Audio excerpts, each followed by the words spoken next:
So we've all been watching Justin Turner for a very long time. In fact, 17 years, to be exact. 17 seasons. So we know this dude pretty well, and it's no secret he is a great teammate and incredibly clutch. Incredibly clutch.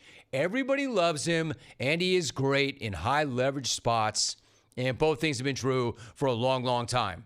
Everybody loves him, and he's clutch as hell. In fact, he's inarguably one of the greatest postseason players in Dodger history. Fact. So you can fairly say we already knew that JT had a big brass set on him. I just didn't expect that dude to whip out that brass set on television, even if it was an artificial brass set. This is going to be somewhat graphic. You've been warned. Hey, Dirty Sanchez, it might be time for your daughter to walk out the room. Watch this closely on the stream because I missed it. If you're listening, you're fine.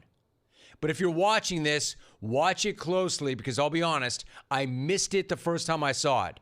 Check out Justin Turner in the clubhouse entrance on the Cubs broadcast celebrating winning the, quote, fan of the game. Take a look.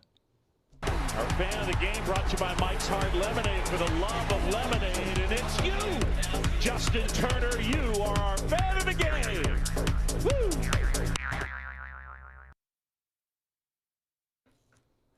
All right, so how bizarre is that clip?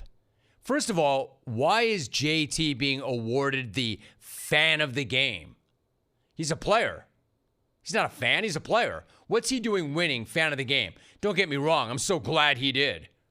Because the next question, how is it that nobody noticed that enormous pear flopping in plain view? I mean, my man's just there letting it all hang out. And then there's that, right? Dude just teabagged the entire viewing audience. Hey, guys, did we just miss the giant bouncing nad? How did we miss the giant bouncing nad?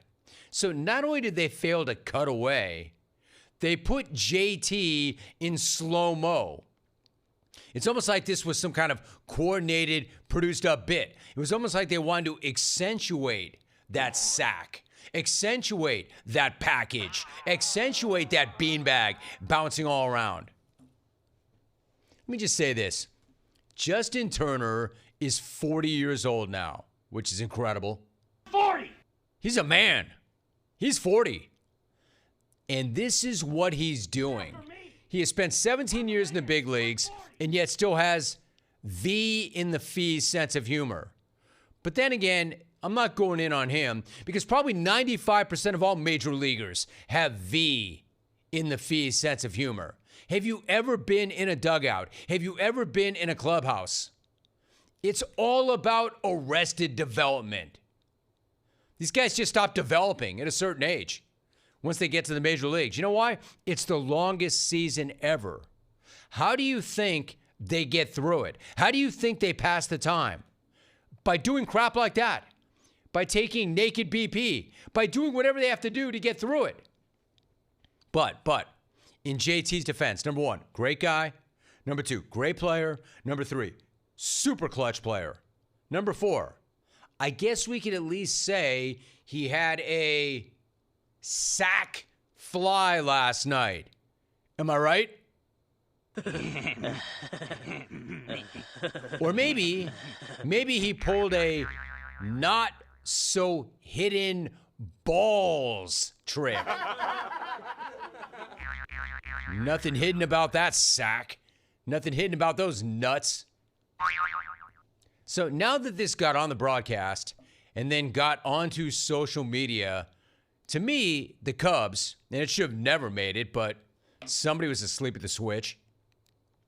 What the Cubs need to do now is just lean into it. Now what the Cubs should do is lean into it, act like they meant it to happen, and that it's a good thing. Now they should sell fake nuts. What they should do is have like a fake nut night. Stamp JT's face right there on those fake testicles, and then let the guys selling actual nuts in the ballpark actually sell fake nuts. Get your nuts! Get your nuts! Hey, okay, which ones? The fake ones or the real ones? I'll take them both. You want your fake nuts or you want your real nuts? As always, yes. Better yet, you know what they should do? They should have a giveaway later on this summer. Instead of a Justin Turner bobblehead, they should give out Justin Turner bobble nuts. You know, instead of the head shaking like, they could have the nuts shaking. I mean, what's next? Is JT going to roll up in the batter's box with a giant rubber donga? Rubber donga. Instead of a bat? Instead of a baseball bat? Baseball bat? Get this guy a giant rubber donga. Rubber donga. Baseball bat? Baseball bat. Get this guy a giant rubber donga. Rubber donga. I mean, somewhat amusing. Sort of off-putting, I guess. Unless you're V and that's where you live. I'm mostly just confused about how that made the broadcast. And why he was a fan of the game in the first place. And why, once the sack did come out, why did they lean into it and slow it down instead of cutting away immediately? Did they not see it? I mean, look at the teammates' reaction to it. He's like, he's going all Beavis with it. They're celebrating it. And JT's like, yeah, let's go. And this is the way it's going. How long before he breaks the actual dong out itself when they name him the fan of the game? That's my concern. What if this dude is such a great fan that they want to give him a repeat win? You know, players win Player of the Month more than once sometimes. What if he wins the fan of the game again and he knows he's got to level up? He knows he's got to raise the bar. What if we see actual dong next time? Rubber donga. Not a rubber donga. An actual donga.